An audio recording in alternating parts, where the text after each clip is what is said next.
the Richard Carr Buick GMC Cadillac Sic'Em365 Radio Baylor Football Tailgate Show. Brought to you by Texas Farm Bureau Insurance, protecting Texans since 1952. IdealMRI.com. Premium quality MRIs. Convenient, affordable. That's Ideal. Edward Jones Investments. With agents Ben Erlinson, Brad Wilson, Tom Albers, and Cam Heathcott. Makes sense of investing. Southwest Sports Medicine and Orthopedics, the team physicians for Baylor Athletics. Our goal is to get you back in the game. Stonewood Dental. Your comfort is our priority.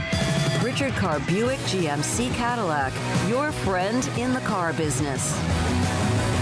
That one picked off, and it's a pick six by Jalen Petrie. The Willis Law Firm, premier personal injury and product defect trial lawyers. Petty Clinic Low T, helping you become the high-performance man you want to be. Pioneer Steel and Pipe. Metal buildings, metal roofing, steel and pipe. The Pioneer way since 1943. Baylor University, where lights shine bright. Allen Samuels Dodge Chrysler Jeep Ram Fiat. Come by, let's be friends. U.S. Army Waco Recruiting Company, 254-598-8131. First National Bank of Central Texas. Bird Culchin Ford, your home for Texas-built Ford tough trucks. Brewer looking to the end zone. He's got a man. Touchdown. R.J. Smith. Now here's David Smoke, Paul Catalina, and Craig Smoke. All right, here we go on this Saturday, November the 14th. Baylor in Lubbock to play Texas Tech. Both teams in need of a win. The Masters in round 3. College football, kind of an okay day.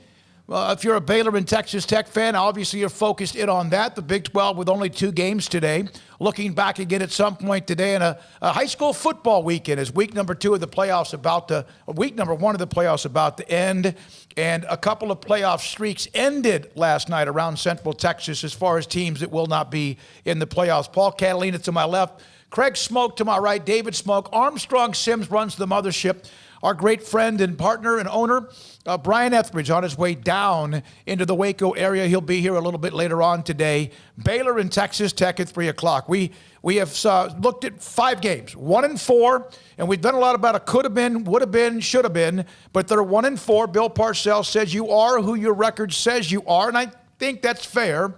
So what will they be if they're 2-4? And will it help, Paul? Is there a chance they could dig themselves out of the ditch if they can somehow, even if Texas Tech's not very good either, just win a football game? Well, I think this team has some talent on it. I mean, I think it's clear. I mean, most of these guys were on a team that went 11-3 a year ago. So that hasn't changed. They're still good football players on the team.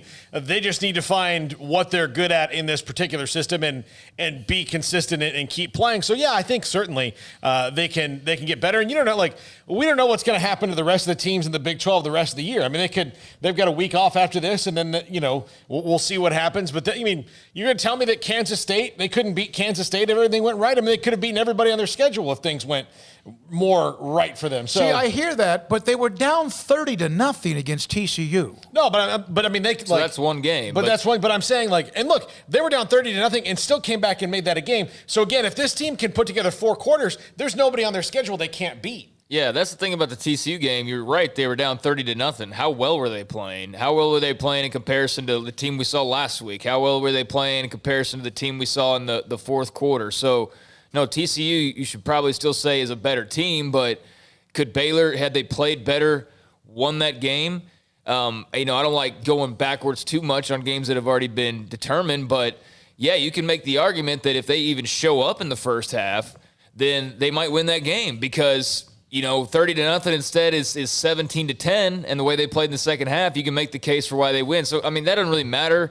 But point being is when they haven't played well, they haven't given themselves a chance. When they have played well, they've been in every single game they played in. That can't be debated as far as the... What games have they played well? Last week against Iowa State and Kansas? That's about it. Yeah, that's about it. And they won one, and then they should have won last week, right? I mean, they should have, for all intents and purposes, held on to that game and won, and they didn't. So this is not a bad football team. Like, in my opinion, when you talk about bad football teams, you talk about bad coaching. And I know there's been things here and there that people, have an issue with, but I think that's just a product of circumstances more than anything. And you also talk about, like, not having talent. That first year with Matt Rule, a lot of the talent was all freshmen. So you were just hopeful they would become impact players, and most of them have, but there's talent on this team. Like, even with the guys who are injured out, there's still plenty of talent on this team.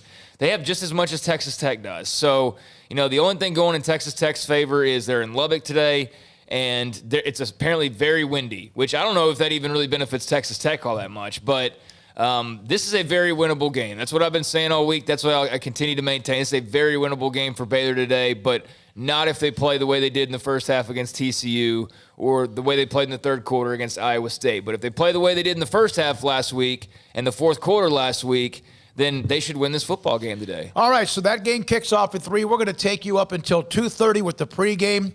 We'll take your calls, text messages, 254-339-1122. What are you, rebooting? Yeah. Okay. We'll take your calls. If you're on hold, just bear with us for a second. Armstrong can see it, and he All can right. tell me. All right. But you can't. Can you get them on? Yeah, do okay. we want to take one now? Yeah, let's go straight to that. Also, the text messages, straight up your thoughts today about predictions, too, against Texas Tech. That's sometimes we do that, sometimes we don't. Here's the other thing about it. Who will be the difference maker today? Who will be the one that is the difference maker on each side of the football? If you want to say somebody on special teams, that's fine, too. 254-339-1122. Okay, T-Rex, you're on Sic'Em365 Radio. Hey, gentlemen. Can't get too crazy. I'm inside an establishment right now, so I don't want to, scare all the women and children. So I'm not going to scream too much. But one thing on what y'all were talking about there, I agree. This team is obviously not a terrible football team. This isn't, 2017 we were struggling with other things. We have players on this team. We can win games, like you said. I think that was Craig, the one that said that, or maybe it was Paul. They went 11-3 last week. So I agree with all that. The issue, however, if panties and, if and buts were panties and nuts, we'd all have a Merry Christmas. So there's nothing we can do about the past. We got to keep moving forward. With that being said, I have a really good feeling about today. I think we learned last week what happens when you come out to start. Who knows why the third quarter happened the way it did, but I think they can get that. They got that figured out this week. But only time will tell. So we'll find out when when we kick off that opening kickoff, and whether we get the ball or defense gets the ball, whatever happens, we'll see if we're going to play 4 quarters or not. If we play 4 quarters, we can beat Tech easily. As for the wind, I just hope we don't resort to field goals, because as much as I love our kickers, just like any other player on the team, I think we're just going to have to deal with the wind and just going to have to score points, on the ground and in the air and not kick the ball. But maybe, who knows, maybe God will come bless the Baptists and take the wind away or put it in our favor. One last thing. Lubbock is a hellhole. Don't ever live here. That's all I got to say. I have before, He's actually. just checking off his list of Big 12 places to go, that did not go. Yeah, no, I've actually lived out in the LBK for a little while. I enjoyed it. It was fine. But I don't know what it's like, in the last few years, though. But I'll take T-Rex's word for it. And, how they kind of start this game is going to be very important. It sort of goes without saying, but I do think it does matter, because when we've seen them not start well, those are the games where, they've really – I don't know. It's tough for anybody to dig out of a hole, but it's especially tough for this team to dig out of a hole. So that's something you got to look to avoid. I know that kind of goes without saying. It's like saying, hey, you'd rather score touchdowns than field goals. But, apparently it is, like I said, very windy day in Lubbock. T-Rex just backed that up. It's a notable wind. Like, even Don Williams was commenting on it, so that could come into play. 30-plus miles an hour. Yeah, that could come into play for John Mayers and those types of the plays during the course of the game. One of the things about when it's wind like that, and we've seen it here. Waco is like a wind tunnel with the I-35. Like, it almost like just breeds the wind. But someone's going to muff a punt, most likely. There's going to, you know what I mean by that? That the wind is so, it's not even the one that goes too far that, like, you have to feel it over your shoulder. Who's going to be the wind when it's punting in? They're punting, whoever's punting against the wind, and it comes up short, and you misjudge it, that kind of thing. That's something to watch for. Or somebody who gets off a punt and it just continues to roll and it completely changes up field position. But you want to be good enough to where you don't have to worry about something like that in your favor or against you as well. So whoever can run the ball. You're going to have the wind behind you, you can throw it, but whoever can run the football, and of course that's always kind of a standard fundamental. And without Squirrel Williams, we'll see what Ebner does. We'll see if Lovett's back, which I believe he will be. And if you can run the football, you have a chance either way. Tech has not run the ball very well. And what earlier this week, Sam Bradshaw was saying, they've run the ball with a couple of chunks a game that has kind of skewered their yards per carry. So it's been a tough week. Without Terrell Bernard, without Squirrel Williams, Dave Aranda earlier this week in the conversation with him when I asked him about coming off the loss when you played so well, you couldn't finish, you had the pick to end the game basically. And then you find out the two very dynamic players are out and how this team faces this week. This has been a sledgehammer of one thing after another. How is everybody holding up? I think we just do our best to stay together. I think, when you're in the building, I think earlier we talked in an earlier conversation, we had talked about just like chopping wood, and you just pick up your axe and just go to work. And when you're done with the day, you get your rest and then think about the next tree that you got to work on. And I think that's really what it's been. And when everyone's doing it and everyone's got their mindset is, I'm going to get to work and I'm going to start chopping until I can't chop no more. That's all you can ask for. So there's very much that feeling here, and I appreciate that. And we'll eventually get this thing where it needs to be. Well, there's been a lot of discussion. Here goes chopping the wood. Remember when Matt Rule used to say the process? He's saying it now in Charlotte, by the way. And when you're not winning, it's hard to okay, I believe in you, and I believe it. And it's the way it is with everybody. But the chopping the wood thing is true. Show a little bit of this, chop it, but you have to eventually sometimes take out chunks of that tree. Well, yeah. Maybe they did in Ames. Yeah, maybe they did. Maybe they cut away enough to where today they can actually knock the tree over, and then chop it up for some firewood. But, you've got to just keep grinding away. And I know people don't want to hear it. Those first couple of losses especially were kind of tough to take, especially when you feel like you played down to a level that cost you any opportunity to win a game. And the losses pile up, and it bothers people. But I think just with the way this year has gone, we know all the circumstances, that have gone into this season. First-year head coach, la-di-da. I think this team just needs to close out these final 4 games, just getting a little bit better every week. Guys just individually getting a little bit better, learning the scheme a bit more. This is not about making the college football playoff. That was out the window weeks ago. This is not about winning the Big 12 title. That was out the window a couple weeks ago. This is about just simply finishing as strong as you possibly can, hopefully getting a couple of wins on your way out for your seniors who might not be back next year, and loading the table for next season. I mean, that's what you have in front of you. So go out and go do it and take care of business. Yeah, I mean, they've got to readjust what they're looking at, but would you take 2-2 in the last 4 right now? Yeah, take a deep breath. Yeah, I would too. I'd take one win the rest of the way. Yeah. That's not even guaranteed. If they don't win the day, if they don't win the day, then maybe they can beat K-State. But I don't think anybody has too much optimism against the Oklahoma school. So absolutely take 2-2 in the Final Four when you've only won 1 game up to this point. So a lot's going on with the college football. There's a few games that are going on, but I mentioned, you said this yesterday, Paul, on our show, that maybe the best game in college football is Arkansas, Florida. I mean, it's one of the better ones. I mean, it's not. I think Virginia Tech, Miami is probably a good one, and then you look around the league and there's the country. There's a couple more that are, but there's not a lot of there's not a lot of slobber knockers. Some of today. the teams that you would rely on that have been at least were pretty good. Look, let's just put it this way: it's a great weekend to have a random November Masters. Yeah, it is. In college football, because you can watch the Masters and not feel like, oh, am I missing? You're not missing Alabama, LSU, which wouldn't have been a good game this year anyway because LSU's fallen so far off. But you're not missing Michigan, Ohio State. You're not missing, Notre Dame and USC or something like that. Virginia Tech, by the way, leads Miami 21-13. That game right now, I believe, is in the third quarter, about midway through the third quarter. Yeah, I would say, let's see, who's the Notre Dame and Boston College is going to be an interesting game. It may be decent, but really SMU and Tulsa. I mean, there's nothing There's nothing that's going to get you really fired up this week. Most of them have been canceled. You got to look for some storylines like Wisconsin, Michigan. If Harbaugh loses another game, then that's obviously big Wisconsin news. bouncing back from being off 2 weeks. Yeah, and Wisconsin, I mean, they're top 15. They're 1-0, but, they're coming back after some time away. And, we'll be in the mix if they keep winning games. SMU-Tulsa definitely is an interesting game because of the way Tulsa's played this year. And like some of these, like Oregon, Washington State, I don't have high hopes for. But, I mean, given the Pac-12 has only played one game, we don't really know what the heck's going to happen. I mean, if it's anything like the rest of the conferences across college football, then we're going to see a Liberty beat a Virginia Tech or, a Washington State maybe jump up and upset in Oregon. So that's what you kind of have to hope for with some of these matchups is some just crazy things unfold and some upsets occur. 15 cancellations or postponements. For this week? This week, yeah.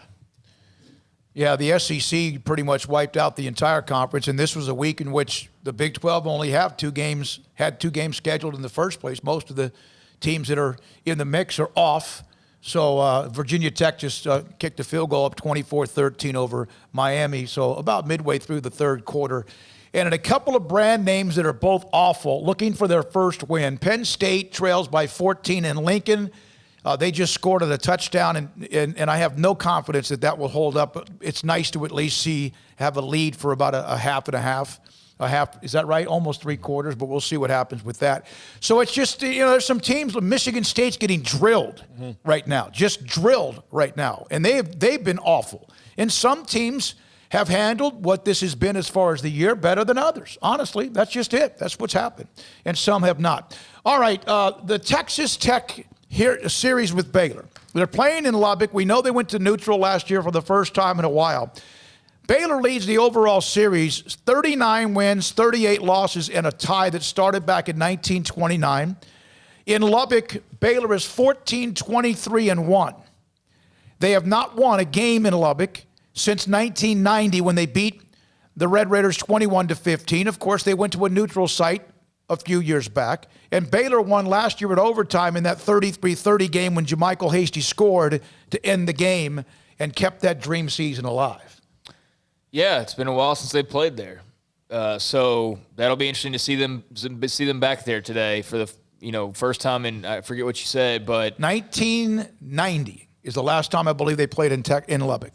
Is that right? Yeah, 1990. No, 1990 is the last time they won in Lubbock. Yeah. Last time they won in Lubbock. Yeah, they haven't played. That's right. But they're up 39-38-1. There aren't many teams. Baylor has the lead in the series that they've played for a long time. Well, if you look at it, they've got like 3 or 4 series right now where it just kind of depends on how it goes every couple of years, like the TCU series. Although I think TCU now leads that by like a couple of games, but a couple of years ago, before Baylor had their 15th head coaching change or whatever it's felt like at this point. TCU's been the beneficiary of that, but that series is within like a couple games of each other. The Iowa State series is within a couple of games of each other. The Tech series within a couple of games of each other. So they've chopped away over the 2010s, and now are at the point where it kind of depends on who's gone on a run, on who has the advantage. And that's certainly been the case with Tech and Baylor. They played some close games, and I'm sure being in Lubbock will matter some today. I don't think it'll matter as much as when this game was originally scheduled and you're looking at a Friday night game, I think it was, or a Thursday night game.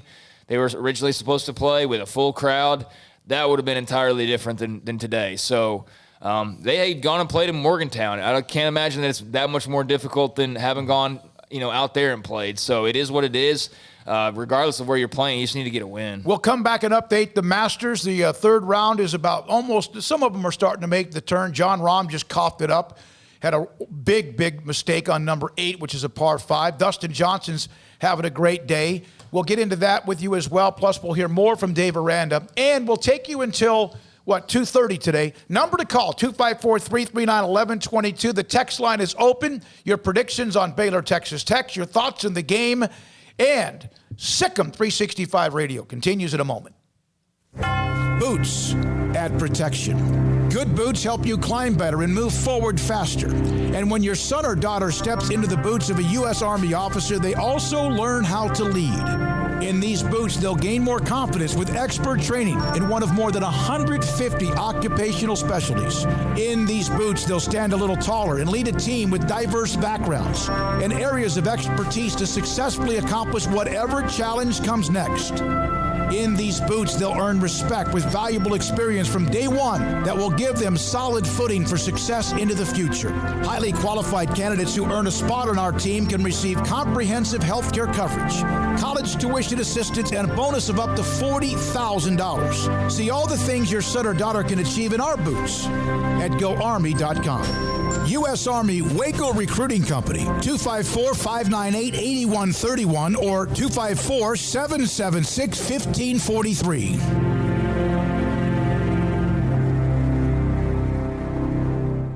What season is it?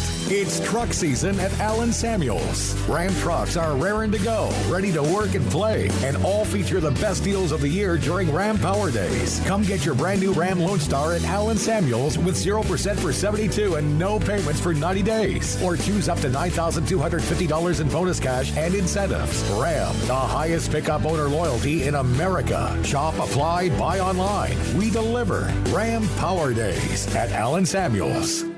From the first workout to the last practice, sports is an incredible challenge. Hi, this is Dan Ingham with the First National Bank of Central Texas, and we're proud to support each athlete, every parent, and our educators. From families, small businesses, to the biggest industry, we're here to help. With remarkable products like First Free Checking, we've got banking ideas that fuel big dreams. The First National Bank of Central Texas. Familiar faces making local decisions. Member FDIC, Equal Housing Lender. At Ideal MRI, we feel blessed to be part of the Waco community. We're a small family business here in Central Texas. At times like this, the cost of healthcare has never been more important. And unfortunately, significant illnesses and injuries still occur. And that's why Ideal MRI is open and here to serve you through this difficult time. So if you need an MRI, ask your doctor about Ideal MRI. You can schedule online in minutes at idealmri.com or call 833-IDEAL-MRI.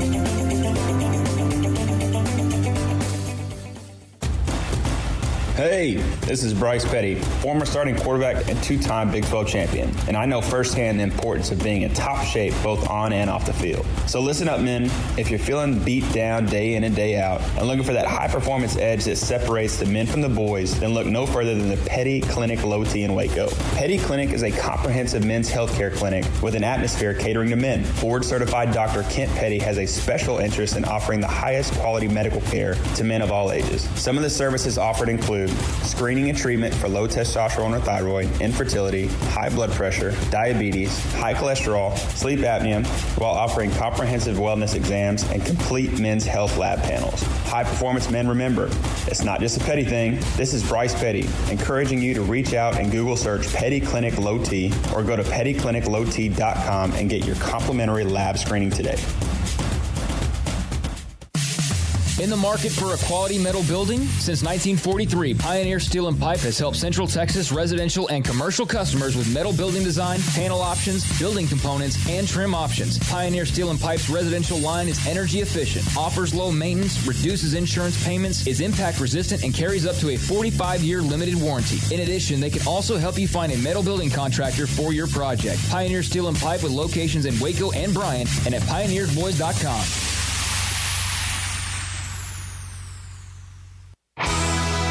This is the Richard Carr Buick GMC Cadillac Sic'Em365 Radio Baylor Football Tailgate Show. Here's David Smoke, Paul Catalina, and Craig Smoke. Sic'Em365 on a pregame show. Baylor at Texas Tech in Lubbock. 3 o'clock kick will take you to 2:30. We'll hear from Baylor head coach Dave Aranda today at 2 o'clock. We're about to hear from some players as well. And one of the guys that you thought you could rely on, you really did, you felt like you could rely on the offensive line, not on the offensive line, was Connor Galvin at left tackle. And then you felt like maybe Xavier Newman would hold up his end of the bargain.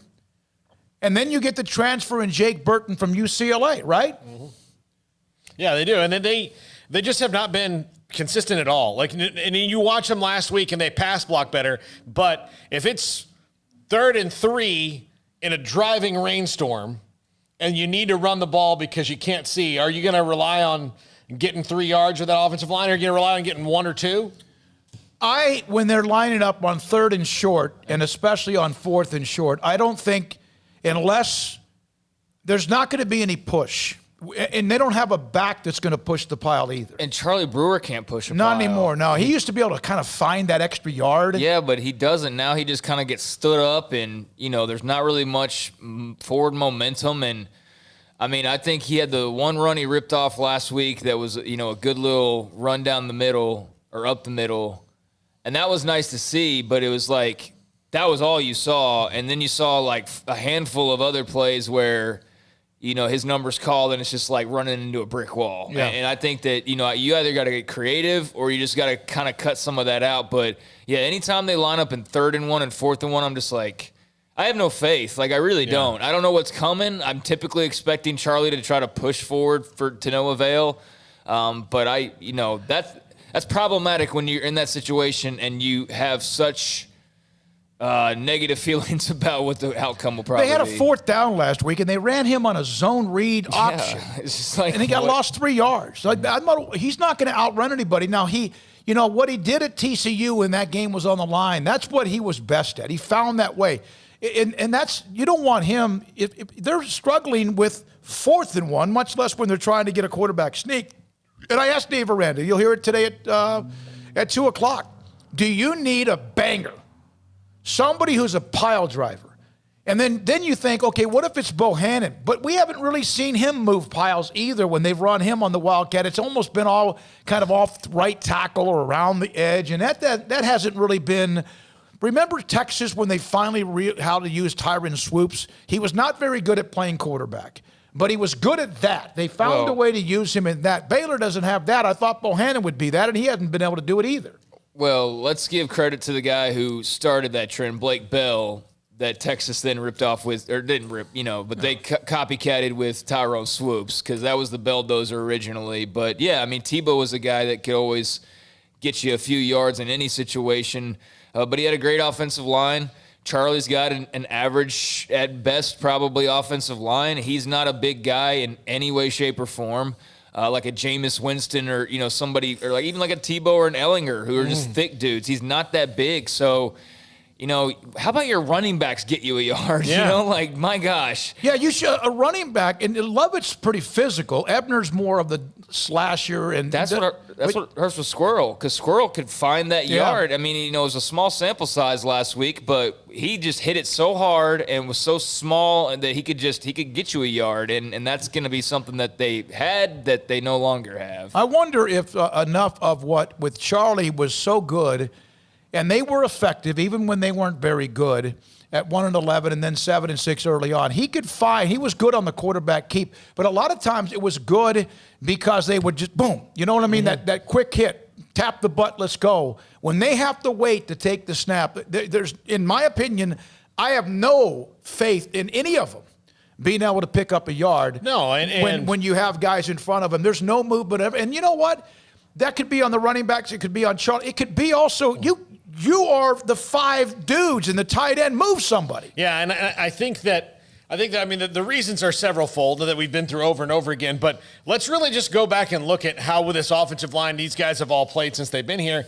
Average at best. That they have. They've been average at best. They were like, even last year when they were winning games, they weren't knocking people back most of the time. In fact, John Lovett and Treston Ebner, made plays in the running game based almost purely on their own athletic ability and not the holes being just gaping. Last year, the defense could set you up in field position so you could still count on the running game enough, and you had the lead, and then you could milk it with your running game at times. But even then, rarely did you, when you had a lead and there's 8 minutes left, you knew they're going to go 12 plays and 75 yards to ice the game. It's just not something they've been able to do. And it's been that way now for since 2016. Mm-hmm. 16's team could run the ball until they fell apart. And to be fair, they've had 3 different coaches at that position in that time. They went from George DeLeon to then Sean Bell, who was not a college offensive line coach. He was previously a high school head coach like 2 years earlier. And, now you've got Joe Wickline. I think Wickline needs some time. But, I said this thing a couple of days ago. They originally just needed bodies, 3 years ago. And they got them. But in doing so, you're going to have some hits and you're going to have some misses. And I think they hit on guys like Connor Galvin. And they probably missed on some, a handful of other guys that are no longer in the program or have not been mentioned in like 2 years. So, other than Galvin, is there anybody you see is going to be like you see that's the cornerstone of your offensive line? And Connor, he was out a game or two. Not really. I mean, and are we giving him the benefit of the doubt? I don't think so. I mean, like I don't want to poo-poo all over the line like they can't do anything. I mean, they're okay, but that's just the point is that they're okay and they need to be better than okay. But yeah, Galvin's a solid player. I mean, I don't think they have any draft picks surefire right now on this offensive line. So, that's problematic because a Big 12 program that did win 11 games last year, barring you losing 5 guys to the draft, you should have a couple players that should be draft worthy. But I think that's if you look around the Big 12, the team they're playing today, Texas Tech, does not have a good offensive line. And they should. Texas has Cosme, but their offensive line is not exactly outside of him, Sam Cosme. They're not exactly, the 90s Cowboys. Iowa State's got a really good offensive line. Why did you care about the 90s Cowboys? What? There's nobody like the 90s. No, but I mean, like I said, they're not threatening it. TCU's isn't great. They're not 95 Nebraska that's just gaping holes. No. TCU's is not very good. West Virginia's is getting a little better. But Kansas State's got a good one, but I think Kansas State's got a good one because the offense and the program is kind of built around that a little bit more, and so it's hard. It's hard to get the big guys. Okay, we're going to hear from Xavier Newman in just a second. In fact, go ahead, Paul. You pitched to this on Xavier Newman. He's been a center. He's been a guard. He's flipped around in the same game, series. Frustrating, I would think, but Paul, you're the one that asked him the question and talked to him. Yeah, I asked him right off the bat about flipping back and forth and if it hurt him, and he did not answer the question as I thought he would. It really wasn't nothing too major, being the fact that I worked both in practice. So I knew going into the game there was a chance that I'll be going back and forth. So it wasn't really a big thing. But I think being at guard right now is the best for the toe. Doesn't matter to me. Yeah.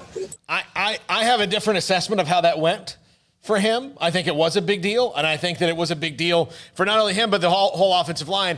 And I do think that there were plays in the West Virginia game where – was it West Virginia or TCU, where when he came back against TCU, that when they were switching him back and forth, that it looked completely to me like he was at guard and made the move that the center would make because they were switching him out so much, which is not I'm not saying that that's a bad mental error. When you're doing that, that's going to happen.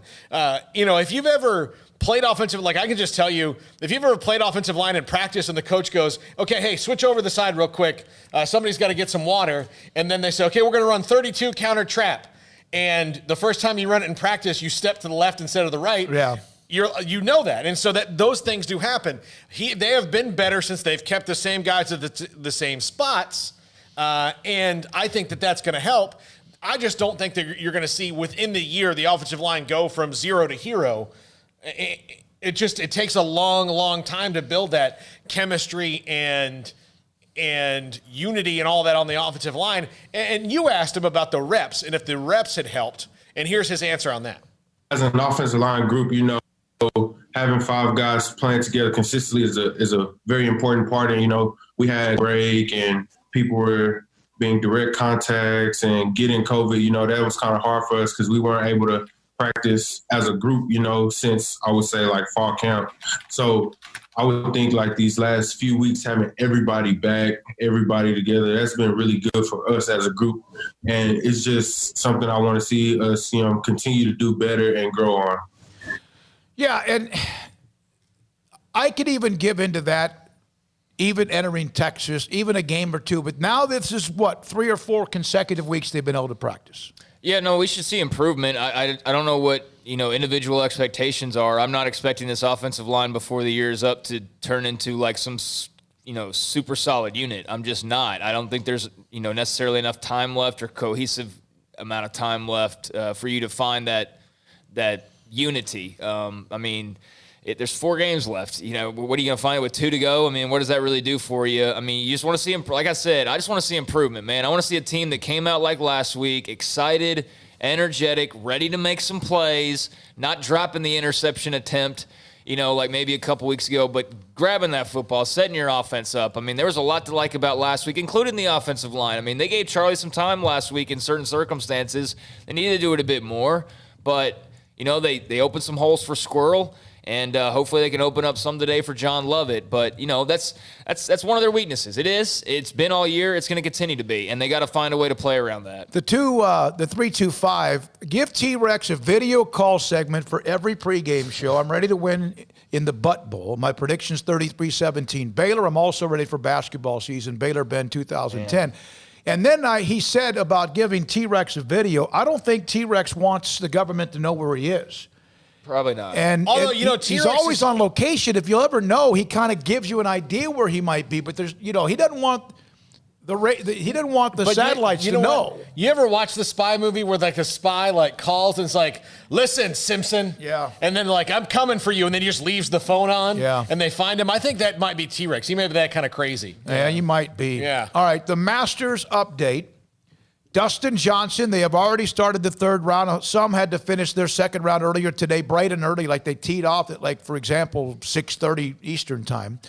Dustin Johnson through 8 is 14 under par, a 3-stroke lead over Answer and Justin Thomas. They're all on the front 9. M is 10 under par. John Rahm, who threw up on number 8, dropped from 10 to 8, double bogeyed 8. That's a par 5 up the hill. Something happened on his second shot. Sebastian Munoz is 9 under, and so is Hideki Matsuyama and Cameron Smith, who's gone nowhere. He's even par for the day.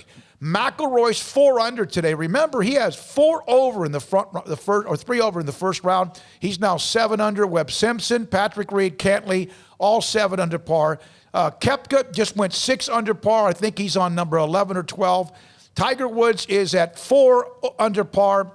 He came back and finished up his second round earlier today, went 1 under. That's it. And he's even, I think, for the day. So he's just kind of hanging around in the top 25. So those are some of the scores. Mickelson had a really rough start today. He's 1 under par, but 4 over for the day. His first bummer 8 holes. Feels so bad. Par, bogey, bogey, bogey, par, bogey, bogey. His first 7 holes, he was 5 over par. You're a hater. I mean, absolute hater. By the way, in the Big 12, TCU in the fourth quarter down to West Virginia 17-6. West Virginia just got the ball back. Yeah, I thought West Virginia would win. They're good enough to be able to, I think, be in every game they play. And maybe TCU is as well, but they're good enough to be in pretty much every game they play. They run the ball well. The defense plays pretty well.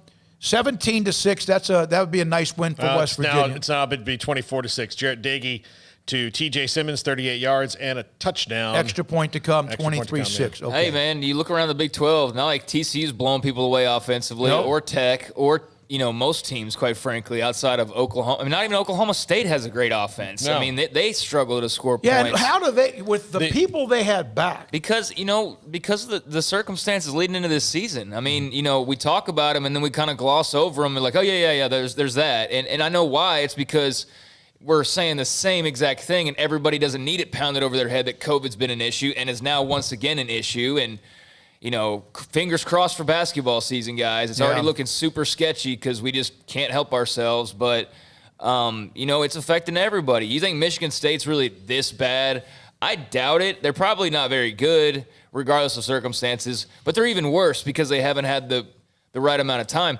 And the Big Ten had time to prepare. Like, they had all this time to wait. Big 12 just said, all right, we're going in. Mm-hmm. And so, I know you're tired of hearing about the first-year head coach and tired of hearing about the first-year staff and tired of hearing about – but that all does matter. That does come into play. That does interrupt things, and that has had an effect on this football team. West Virginia's run for 139 yards in that lead, that 24-6 lead, 12 minutes left in the game. TCU's run the ball okay, 112, but Duggan, 12 of 23 for 100 yards, and he burned Baylor early with those deep throws to Johnston. Quentin Johnston from Temple has 1 catch for 15 yards. Duggan's got a little bit of that Sam Ehlinger in him where he can muscle up and do some really fun things at times. But when it comes to just if you need him, to get you down the field throwing the ball, it's probably not going to happen. I mean, it's just not. I mean, he can make a couple throws, but like Sam Ehlinger gets a lot of credit for as good of a quarterback as he is or a leader that he is. But if you can make Sam throw the ball, then you're probably going to win the game. As long as you don't let him get you deep on those the tall receivers he has, if you could avoid that, which is if he throws enough of them, you're going to get pass interference. I sometimes think they throw that pass on purpose because they have the big, lanky receivers, and you get the call a lot of times. And I mean, everyone does. You see the NFL teams doing that as well. All right, so that's Xavier Newman. When we come back, Ashton Logan on who steps up. Who steps up for the loss of Terrell Bernard? Do they have somebody step up for him? Because somebody has to. You cannot replace him. We didn't think you could replace Clay Johnston, and Terrell Bernard was phenomenal the rest of the year. That from Ashton Logan, the former Temple High star, Sic'Em365 Radio. Car has the trucks, man. They have the one for you. Crew cab, short or long bed, silver, black or blue. Texas size selection, great prices too. Richard Carr, he has the truck for you. Carr has the trucks, man. He has the truck you need. If you want the best truck, you want a GMC. Texas size selection, great prices too. Richard Carr, they have the truck for you.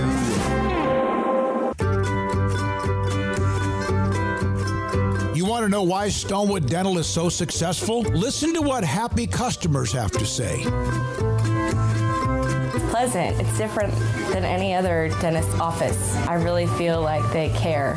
And it's not that you're here for 2 hours waiting on someone to take care of you. It's quick and easy, and I bring my kids, and my kids love being here too. They really love the treasure box. Staff is really nice and accommodating, real friendly. You feel more like home. It's not sterile looking. Everybody has their own personalized rooms with decorations and decor, and they'll even have a blanket for you when it's cold. I've recommended people to actually come here, and they are patients now. I really love it here. It feels like family. Learn more, stonewood-dental.com.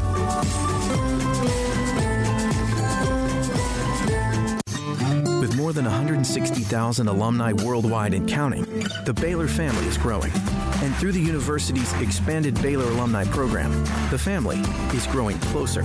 With hundreds of local volunteers planning events in cities and towns around the country, you can gather with fellow Bears no matter where you are. So, get connected, get something started, get involved, and make plans to get together with Baylor alumni. Visit us at baylor.edu/alumni. When we moved to Texas, we were like fish out of water. We didn't know anyone in our neighborhood until our Texas Farm Bureau insurance agent came to the house. She was so helpful and reassuring, a friendly face with that Texan hospitality I'd heard about. When we purchased a Texas Farm Bureau insurance policy, we knew we were making the right choice. We knew our family would be protected. Stop by and see our agents at one of our 3 McLennan County locations. Coverage and discounts are subject to qualifications and policy terms and may vary by situation. How did Edward Jones become one of the biggest financial service companies in the world? By not acting that way. Financial strategies, one-on-one advice, it's a big difference. And that's why Brad Wilson, your Edward Jones financial advisor, makes sense of investing. Experience the difference for yourself. Brad Wilson, 250 Sharon Drive in Woodway, 254-776-4337. Edward Jones, member SIPC. Texas board-certified personal injury trial lawyer and Baylor alum David Willis and Baylor alum Parker Willis are ready to help if you or a loved one has been wrongfully injured in an auto accident, SUV rollover, industrial accident, 18-wheeler crash, or were seriously injured by a defective product or recalled drug. Call them for a confidential and free case consultation at 1-800-GOT-HURT or visit them at texastriallawyer.com. Principal office located in Houston, Texas. Southwest Sports Medicine and Orthopedics, the team physician of Baylor Athletics. Our doctors specialize in the diagnosis and treatment of any and all sports-related injuries. Celebrating over a decade of service in Central Texas, our doctors are equipped to handle a wide range of issues, whether it's your foot or ankle, orthopedic spine care, your hand or wrist, knee and shoulder pain, or if you're in need of our arthritis or total joint clinic. Come see us at the new Baylor Scott and White Ted and Sue Getterman Sports and Orthopedic Center. Trust the doctors at Baylor Trust, Southwest Sports Medicine and Orthopedics. Our goal is to get you back in the game. This is the Richard Carr Buick GMC Cadillac Sic'Em365 Radio Baylor Football Tailgate Show. Now here's David Smoke, Paul Catalina, and Craig Smoke. All right, here we go. Sic'Em365 Radio. Brian, the Etheridge family has shown up as they do on these pregame shows. We appreciate them so much. And it's Sic'Em365 Radio. Dave Aranda will have that at the top of the hour. So Ashton Logan, someone who's going to step up. Craig, who do you think is it? I've seen the name of, is it Jones, Matt Jones? Who are a couple of names we might see more of now that Terrell Bernard is out? Well, Abram Smith is the guy we're going to see more of. The converted running back to linebacker, that's what it looks like will be the situation as far as replacing Bernard goes. I imagine we'll see a healthier dose of Ashton Logan. You know, not all playing Bernard's position, obviously, but guys that are around that area on that defense, they're going to have to step up. So, I mean, Ashton Logan's, or Abram Smith, I should say, I guess, looks like he's first up. And, you know, if you want to throw in Matt Jones and those guys as well, I just don't know how they're going to use their linebackers. You know, I mean, there is a difference from what Bernard was doing and just some guy who was playing, you know, on the opposite side. It's not like you can just, everybody can slide over and do it. So, I'll go with a couple of those names, and I'm sure there will be others that are asked to contribute more. Remember when Clay Johnston went out and Terrell Bernard came in? That was the game. They lost the game to Oklahoma when Oklahoma had the big explosive second half, and that was that gut-wrenching loss at home. But having said that, the next week, Terrell Bernard, scoop and score, Oklahoma State had a double-digit tackles, and you're like, man, because we thought that what Clay Johnston, what they would miss from him would be sideline to sideline because of his instincts and his quickness. And not that they didn't miss him. You'd love to have both of them out there. Maybe somebody steps up. I don't know who that's going to be, if it's Abram Smith, whoever it might be. But it's going to be a big role to fill, and the defense has to find a way to just keep on trying to do what they do. Here's Ashton Logan on continuing to just focus on day-to-day. Yes, I think with a lot of guys being from under Coach Rule and have dealing with this before is really helping some of the younger guys be able to stay positive, stay on course, stay working, and not let drag them down or have any doubts about the next year, the next week, anything of that. I think everybody is pushing to get better every day. So that's Ashton Logan. We also today can discuss what I've seen, and I asked Dave Aranda about this, and one of the players, I forgot who answered it, about you start looking at what you have in the future? I still think it's too early for that. Am I in the minority there? No. I think you try to win today. Yeah, win today. And if you get to see part of the future when you're winning today, that's great. I think the future will start to probably push itself through here eventually. I mean, just through, injuries and attrition, it's gonna do that. And we've already started to see a little bit of that with Yusuf Terry and guys, and until he got hurt, poor Squirrel Williams. But I think that'll happen. I don't think they needed to worry. Like, that's kind of naive right now to do that. It'd be like, oh, well, it'll just be better next year. Well, you could ruin them. You could break them if they're not ready. Yeah, I mean, what's the question exactly? There is this, we're 1-4, screw it. It's like the NFL mentality, the NBA mentality of just tank the rest of the year. You don't hear that in college, unless Houston did it last year, of course, and they made it very clear.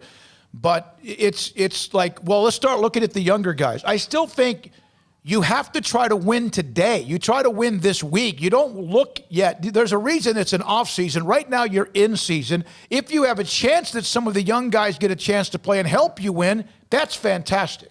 Yeah, I mean, like you said, they were already doing that with Yusuf Terry and Squirrel Williams and those guys. So Drake Dabney played last week because Ben Sims was out. I mean, those guys are just naturally the younger guys going to see. There's this thing in college football where people just love the younger players. They love them. They don't even see them for 2 years, but they're like, I want to see that guy play.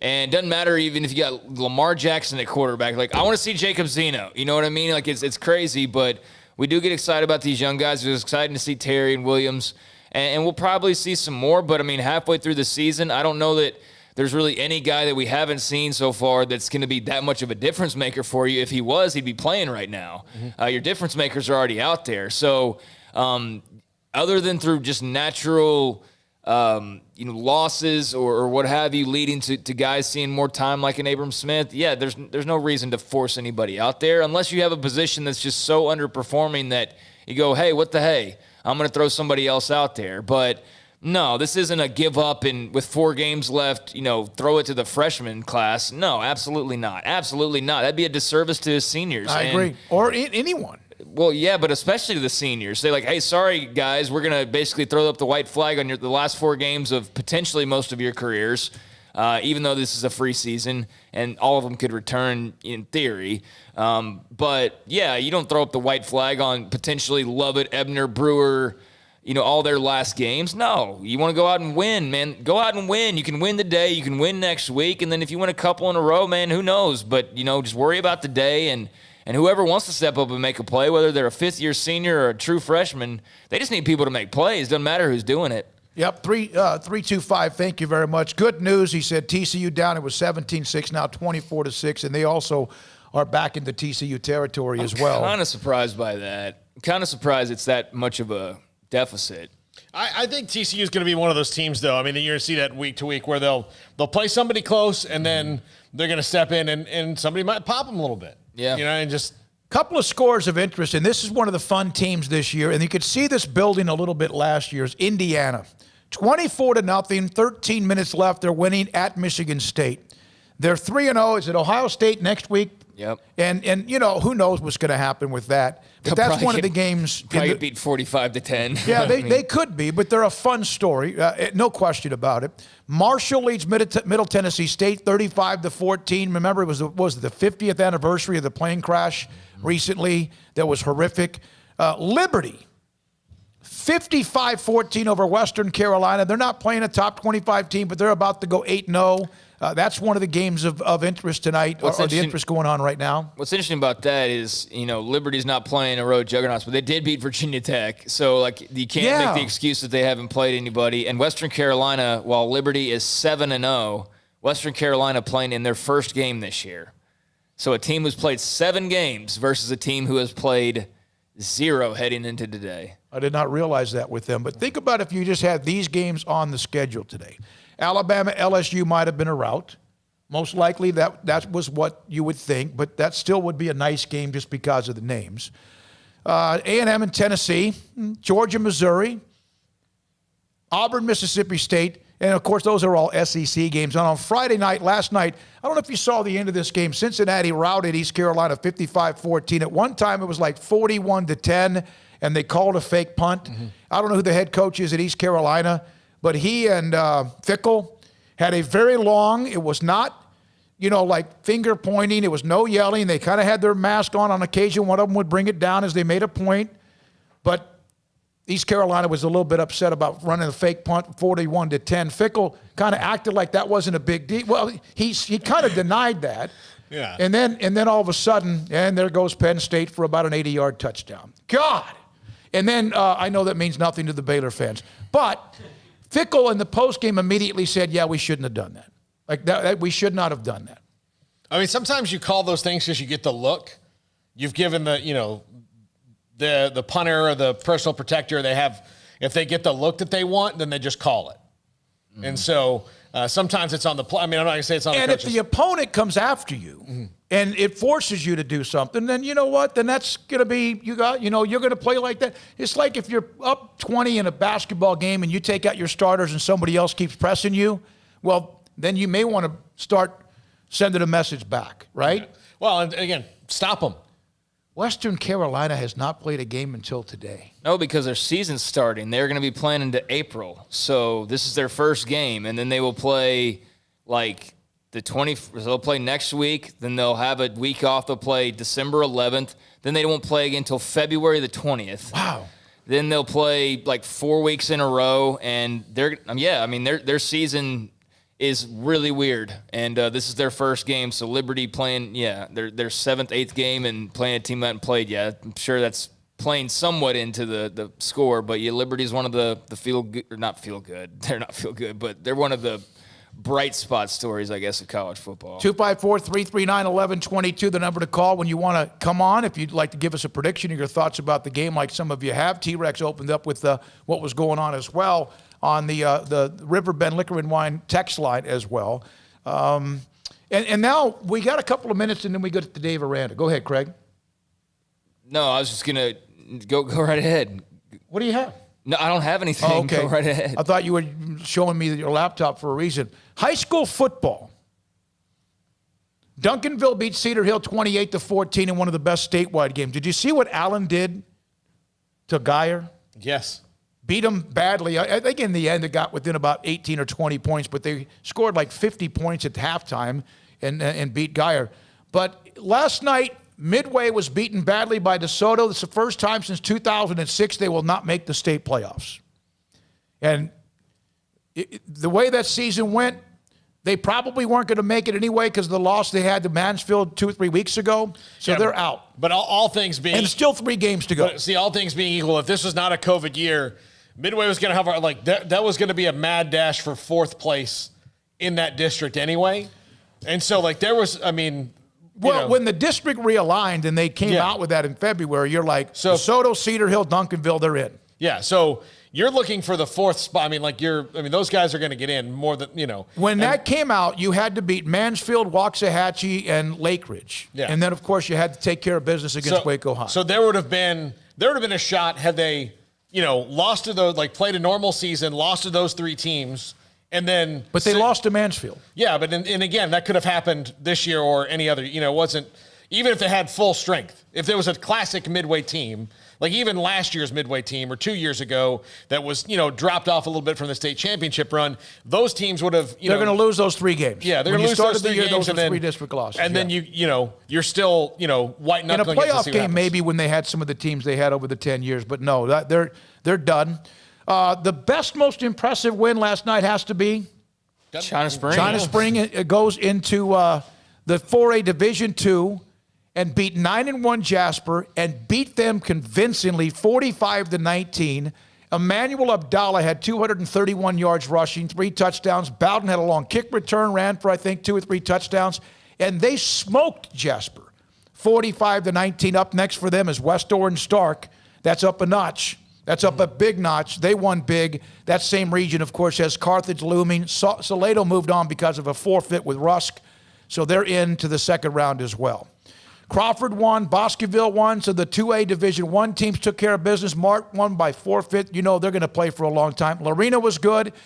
McGregor got knocked out. Yeah, that was I don't know, what was the expectation? I think we all picked against McGregor. I picked Yoakum to win that game. They're a pretty good football team, but I thought McGregor might keep that thing into a 50-35 type game. But so McGregor got knocked out. And West won big on Thursday night, 62-6. They're about to play Mount Vernon. And Art Briles' team, they beat Gladewater. And I'm telling you right now, anyone that knows that area, Gladewater is as talented as most anybody that plays in that Class 3A classification. And Mount Vernon won in a shootout, 51-43. So they'll take on West and Coach Woodard, Trey Yannick, the running back, and much more. So that's also, those were some of the games that kind of popped out. The biggest upset. China Spring beating Jasper, and not beating them, but beating them badly. Glen Rose was beaten by Community. Glen Rose, remember, just took Grandview down to the wire. Grandview this week will play Tatum. Very, very talented. A lot of speed. Well, most likely Grandview's still a pretty good favorite in that game, but that's going to be an interesting second-round matchup in 3A Division I. All right? When we come back, we'll hear from Baylor's head football coach, Dave Aranda, Sic'Em365 Radio pregame brought to you by Richard Carr Buick GMC Cadillac. 3 o'clock kickoff against Texas Tech, and this is Sic'Em365 Radio. At Baylor University, students find their place to shine. They're faithful friends and inspirational leaders. They're championship teammates and independent thinkers. They're on the cutting edge of high tech and in the halls of history. If you want to make the world a brighter place, you can. And if you want to shine in your own way, you can. The spark you need is already inside you. Bring it to Baylor, where lights shine bright. One size fits all. That may be all right for an adjustable belt or cheap sunglasses, but when it comes to your financial needs, no one wants a one-size-fits-all strategy. Cam Heathcott, your Edward Jones financial advisor, knows that his most important goals are yours. That's why he takes the time to understand your needs. Knowing you, that's how Edward Jones makes sense of investing. Cam Heathcott, covering Conroe and Houston, 936-756-7717 or cam.heathcott@edwardjones.com. Edward Jones, member SIPC. Ideal MRI is a small family business right here in Central Texas. We're open to support you while lowering the cost of healthcare bills. When you need an MRI, ask your doctor for an Ideal MRI. Visit us at idealmri.com or call us at 833-IDEAL-MRI. Bird Culchin Ford has been in Waco since 1936. Ford, the #1 selling truck in Texas, 43 years running. And Bird Culchin Ford proudly supports high school football in Central Texas. And no better way to tailgate with a Ford than from Bird Culchin Ford, our sponsor of the Ford Tough Player of the Week. Locally owned dealership, online at bkford.com at 1701 West Loop 340 in Waco. The annual tent sale's going on right now. From the first workout to the last practice, sports is an incredible and rewarding challenge. Hi, everyone. This is Dan Ingham with the First National Bank of Central Texas, and we're proud to support each athlete, every parent, and our educators. From families, small businesses, to the biggest industry, we're here to help. With remarkable products like mortgage lending, we've got banking ideas that fuel big dreams. The First National Bank of Central Texas. Familiar faces making local decisions. Member FDIC, Equal Housing Lender. Stepping into the boots of a U.S. Army officer can add confidence and leadership skills to your son or daughter's career path. See all the things they can achieve in our boots at GoArmy.com. U.S. Army Waco Recruiting Company, 254-598-8131 or 254-776-1543. It was broad daylight. I stepped into a gas station for 5 minutes to grab a snack, and just like that, my car was broken into. They made out like a bandit. My laptop, my phone, everything. I called my agent to see what could be done, and he restored my faith in humanity. My claim was processed so quickly, and I was able to recover my losses. Stop by and see our agents at one of our 3 McLennan County locations.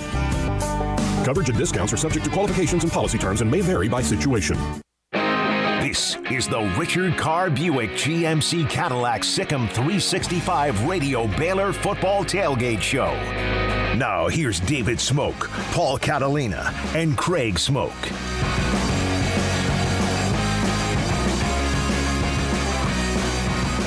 Baylor head football coach Dave Aranda with me on Sic'Em365 Radio, and you just announced the news about Terrell Squirrel. The hits just keep on coming. I've asked you this before. This has been a sledgehammer of one thing after another. How is everybody holding up?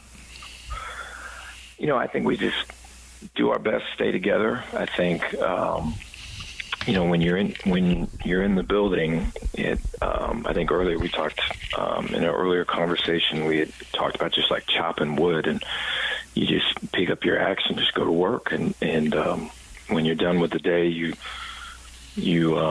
get your rest and then think about the next tree that you got to work on. And I think that's really what it's been. And when everyone's doing it and everyone's got their mindset is, I'm going to get to work and I'm going to start chopping until I can't chop no more. That's all you can ask for. So there's very much that feeling here, and I appreciate that. And we'll eventually get this thing where it needs to be. Back when Matt Rule took over, he kept telling everybody to trust the process. And, of course, at a 1-11 season, everybody was like, shut up, or rolling their eyes or wondering. Is that something that you would tell the fan base right now? Just bear with us and we'll get through this? I think so. I think, there's been, we're trying to play 4 full quarters. So I think there's been improvements. I think you look at just some of the practice tape from 4 weeks ago to now, not much less the game tape, and there's a huge improvement. And so, we've just got to be able to get it towards it's 4 full quarters of us doing the right stuff, and it's exciting when we're on the same page and we're executing, and the energy on the sidelines and the belief and everything, and we just have to sustain that and finish it. What does it say about Terrell Bernard that he went back in the game, considering he's about to have surgery, that he went back in the game and played through that? Yeah, it says a lot. When he was really upset last night when he heard the news, and so when I talked to him, I said, when I think of Baylor football, when I think of the heart and soul of this team and the character of this team, I think of you. And I mean that with everything I got, and so that's who he is. And we talked about his ability. It's difficult. I always feel the shoulder. That surgery is the most, I think, where it cuts you down the most. I feel like having had a bunch of shoulder surgeries,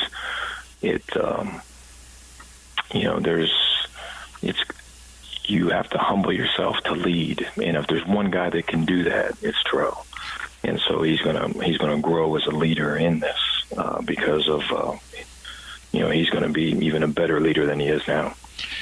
Is your demeanor right now a positive? Is this something because of what this team is going through now, 1-4, and then some of the things that are falling apart with the injuries? Does Dave Aranda's demeanor help now more than ever?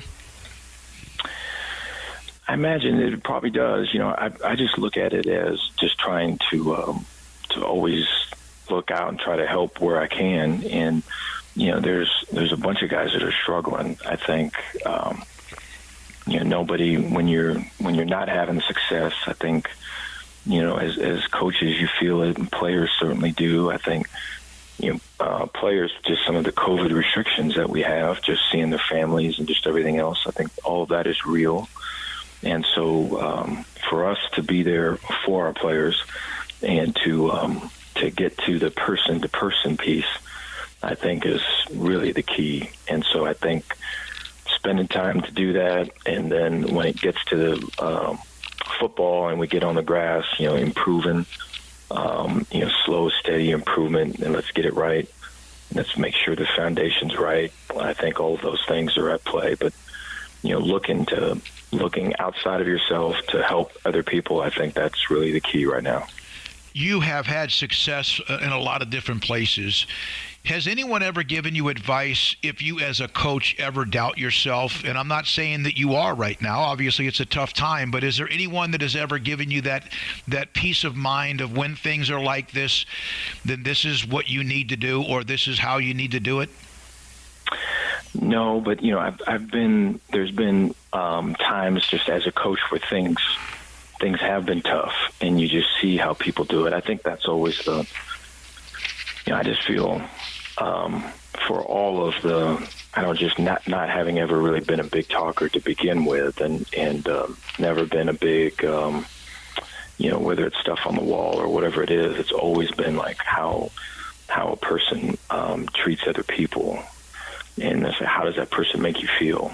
And I think so just being in the moment of tough times and seeing the people that can come out of that and turn that into a real positive are always the ones that are, it's not about me. It's about other people, and really,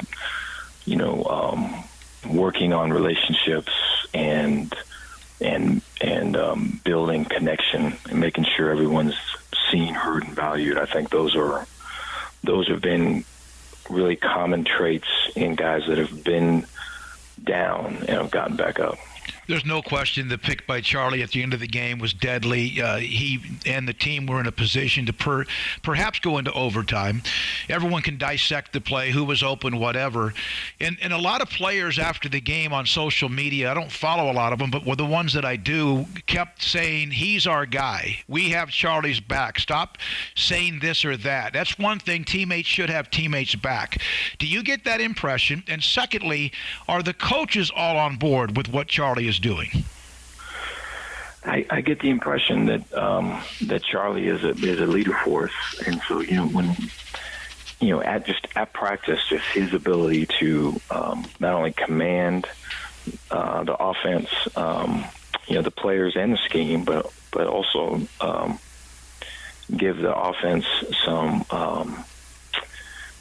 swagger and identity in practice. It's real. And so I think the guys see it and they feel it.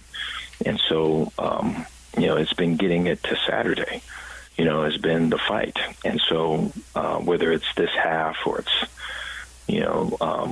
that half or these 3 quarters or this quarter.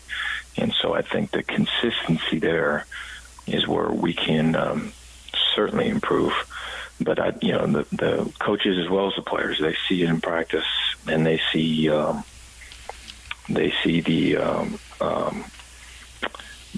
team follow them. And so I think the more that we can build it around Charlie, which we've been doing, the better we'll be.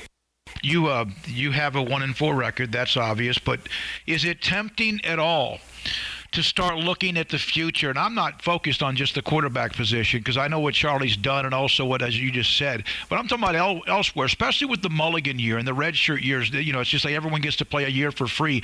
Is it tempting to just say, heck, let's start seeing what we have for the future, or do you owe it to the seniors to finish this thing out as strong as you can? Oh, I for sure think you owe it to everybody involved to finish it out strong. I think, our intention is to play our best game here coming up this Saturday and to have a great energy and a great attack on both sides of the ball, improve special teams play. I think you want to be able to see continued improvement and a continued life poured into the team. And so if a team is better at the end of the season than what it started in the beginning, then I think it's a tell that that things are getting through and that something's building. And I certainly wish that it was much faster and much more successful than what has been. But I think the ability to stay on task and keep chopping wood, I think that is the goal. How badly do you need a running back that can move the pile in a short yardage situation?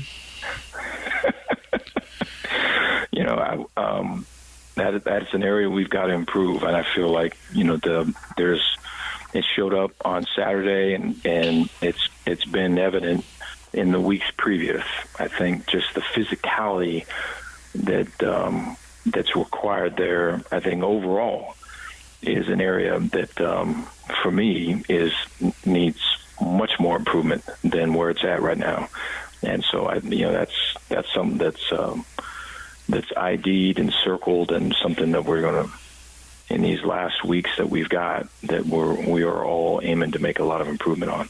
A couple of things. David Randall with the Sic'Em365 Radio. You knew Tom Herman in college. You had Matt Wells on staff with you with Coach Anderson, Gary Anderson. Your thoughts about facing Matt Wells? A lot of respect for Matt. Matt's when I first met Matt there at Utah State, I remember just his, he's humble. He is very smart. I think he is he's very passionate. He's a family guy. He is a player's coach, and he's someone that is he's trustworthy. He's loyal. He's someone that I think, just coaching wise, that will always have your back, and I think that's a real strong compliment. I feel he lives his life that way, and so his family were real close with my family at the there during that year, and he's been since I've been in this role. He and I have talked quite a bit. I know our families have talked quite a bit, and so I've got a lot of respect for Matt. Is there any chance that you did not have long enough cleats, no matter how many you bring to the game, based on the field conditions in Ames, Iowa? We planned for 2 sets of cleats, and so we practiced with both throughout the week, just really anticipating the worst. And so when it came came to that in pregame. We were able to make the switch with our skill. I think we had guys slipping in pregame, and so we went to the longer screw-on cleats, and I thought for the most part we were upright with everything. I think there were still some guys that slipped, and so there's that's what comes with that home field advantage for them. I think it's a strong one, along with just the wind and everything else they've got. It was a part of the game for sure. What's more difficult now that you've been the head coach and you've been in the headsets, making in-game adjustments on the defensive side of the ball or the offensive side of the ball? I think, I don't know if there's a big difference in terms of that offense or defense. I think it's more of like what we've done to that point, what the opponent's trying to do, right? What are our available options, right? What does the package, what does the personnel allow us to do? It's really more that, but it's a good question. I think when it comes down to it, ball is ball, and our ability to anticipate stuff throughout the week and prepare, and then what we have repped and what we've covered and what we've lived in prior to that moment, gives us tools that we can reach back and use when we have something that needs fixing. And so I think all of that available at that moment, where that is, I think is the biggest thing. My last question: how do you handle losing? How does Dave Aranda clear and move on? You have to do it with your team. You talked about chopping wood. How do you personally handle right now? For me, I look at the things that need fixing, and then I look at what things am I a part of am I a part of the problem? What things, in other words, what things can I do better? And then I look at the positives, the growths that we've made that sometimes will get overshadowed or lost in the loss, and try to build on those and really work on making the connection of, let's continue with this trend, let's continue with this positive thing, it's going to pay off. I thought there was examples of that in this last game, whether it's starting fast, whether it's converting some big third downs early in the game, whether it was running the ball early in the game, whether it was getting some turnovers or takeaways. And so I think those are things that are examples of it. But I think we have to kind of keep at it, keep building relationships, and then we'll get it to where it needs to be. Dave Aranda, head football coach at Baylor on Sic'Em365 Radio. Car has the trucks, man. They have the one for you. Crew cab, short or long bed, silver, black or blue. Texas size selection, great prices too. Richard Carr, he has the truck for you. Carr has the trucks, man. He has the truck you need. If you want the best truck, you want a GMC. Texas size selection, great prices too. Richard Carr, they have the truck for you.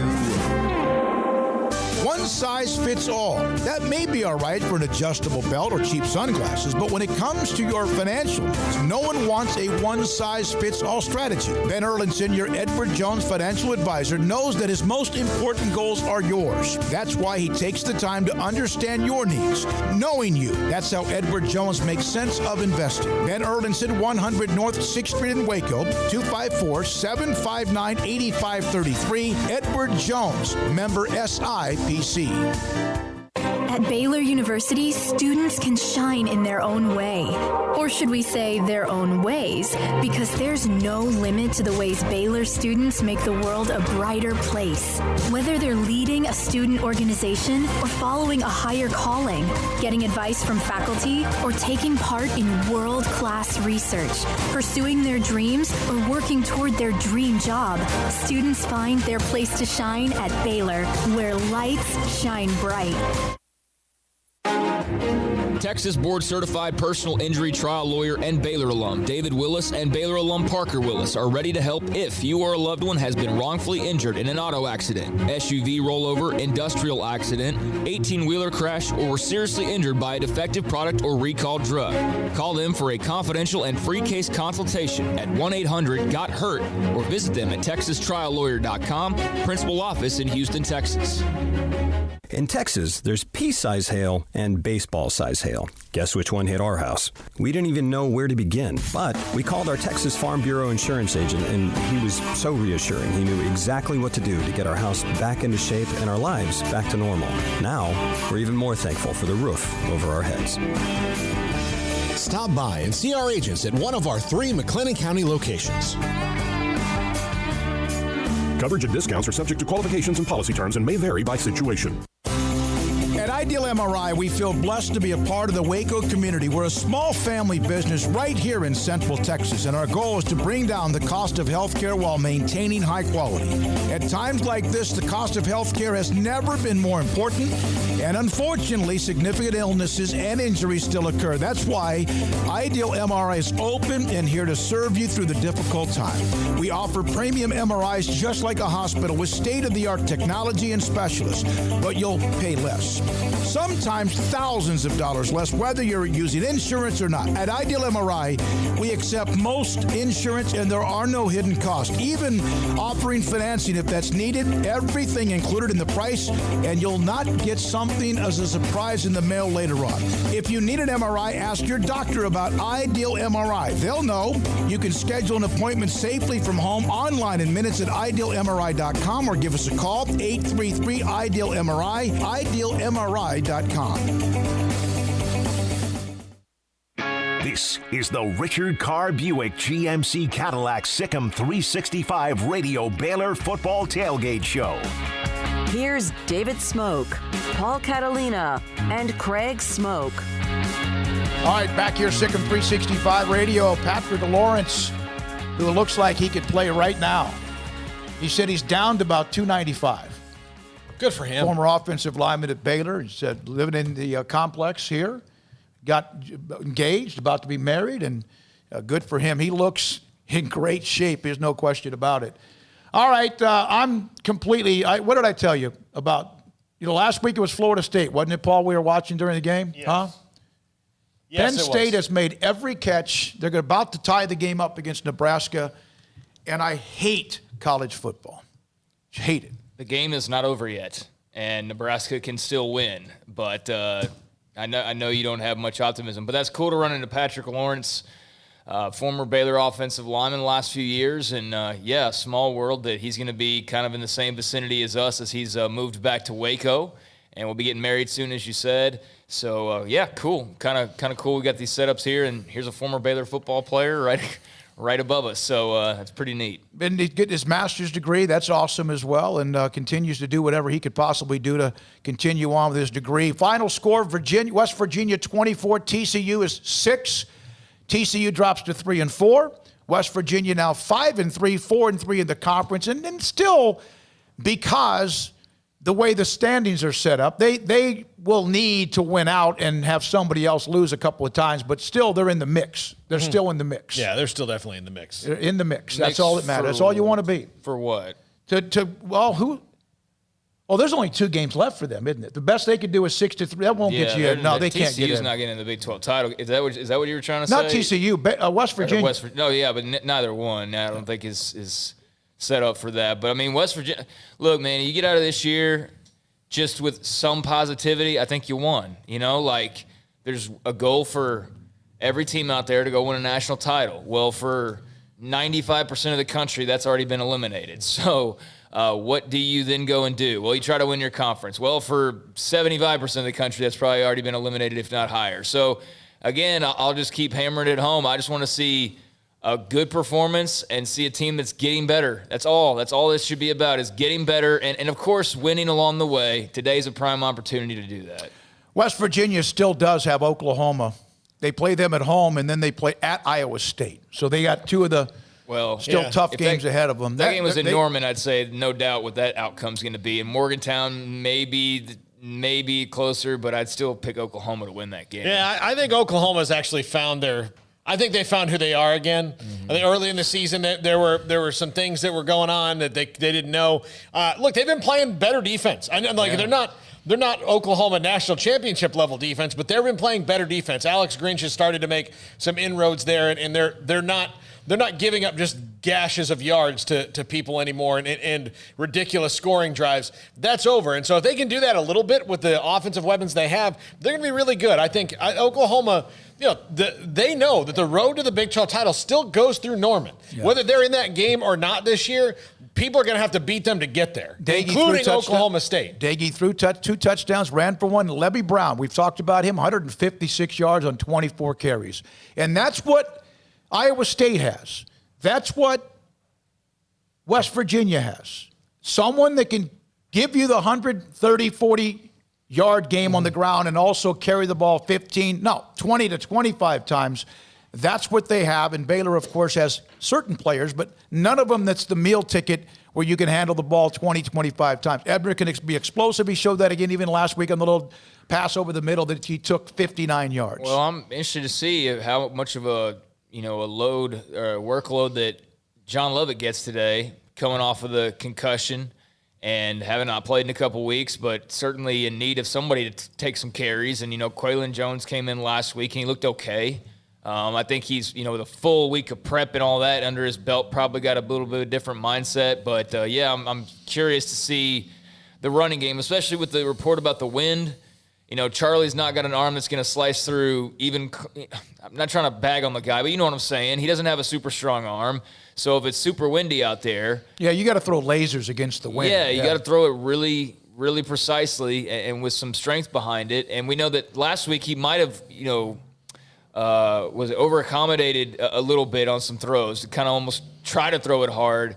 He's going to have to do that out of necessity today, and I don't know how down the field you can go with that. So they're going to have to run the football. Yeah, get a couple of turnovers, run the football, and special teams, no mistakes. Don't miss any field goals. A 58-yarder or something like that, okay. No shank punts. Don't give up return yard. Texas Tech has been awful this year on hidden yardage, is what Don Williams was talking. No, Sam told us that, Sam Bradshaw. All right, we got to get our predictions here to wrap it up. Armstrong, we're going to start with you today. Where are we on the standings? Did you build the standings? I didn't build a graphic for today, sorry, but we are 3-2, all of us. Because last week Iowa State. Yeah. Go ahead. I said Iowa State would win big, and that looked kind of silly there for a while. Then it's in the third quarter. Nebraska beats Penn State. Once we get some separation, I'll build a graphic because I wish we had a tight 4 games to go. I wish we had a tight shot on Smokey's face right there. Who's like. Oh, my God. Okay. Nebraska looking good. Honestly, I try to think if I DVR'd the game or not, although I've been able to watch You look like one of the kids in Peter Pan when they first saw Tinkerbell. You're like, oh, wow. All right, predictions, Armstrong, what's yours today? So Nebraska just won, by the way. 30 to 23. For those unaware. I got Baylor. I've got Baylor in a close one, but I think Baylor pulls it out. Okay. Craig Smoke? I'm taking Baylor. I don't know about the score and all that, but I'm taking Baylor to win this game. And, I'm not giving them the benefit of the doubt anymore, but I just think that based on what we've seen recently, they're more than capable of winning. And I don't care so much about what Texas Tech brings to the table or what they can even do. If Baylor plays a sharp game, they should win this game. If they play the way they have at other times and cost themselves, then they probably don't walk out of Lubbock. So which team wants to show up and which consistency do we see or lack thereof? But if we see some, then I think Baylor wins.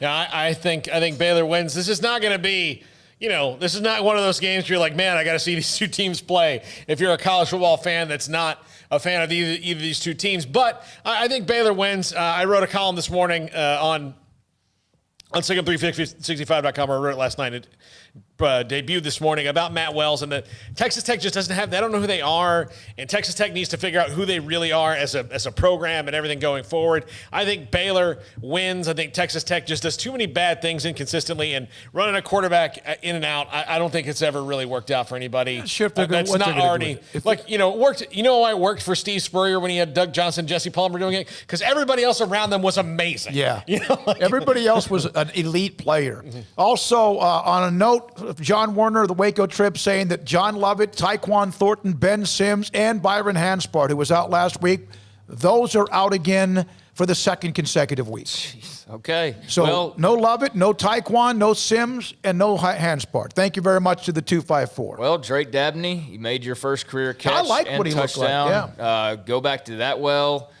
With Taekwon out, I mean, R.J. Sneed's become your guy, but he's going to need more from Yusuf Terry and probably some Gavin Holmes or someone along those lines. And, man, at running back, you are – Ebner might see a few more carries than expected, but I thought Lovett was going to be back, so that's a surprise. I'll take Baylor. I don't know the score either, but I'll like 30-24. Okay, since everyone's taking Baylor, I'm going to officially switch my pick. Because of what we just said? Tech. No, because You're tired of 3 and 2? I'm tired of the tie. Yeah. You know, if I'm in last, great. If I'm in first, even better.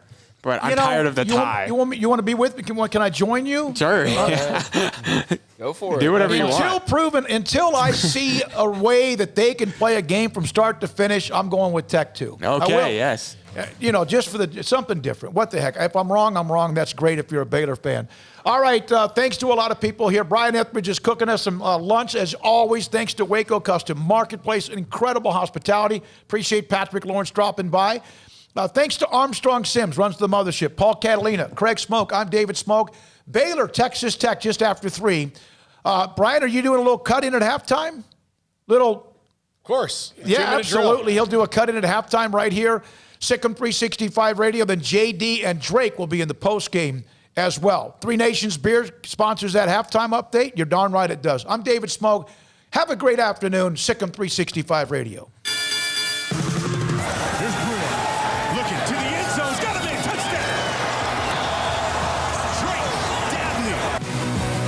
Listening to the Protecting Texans since 1952.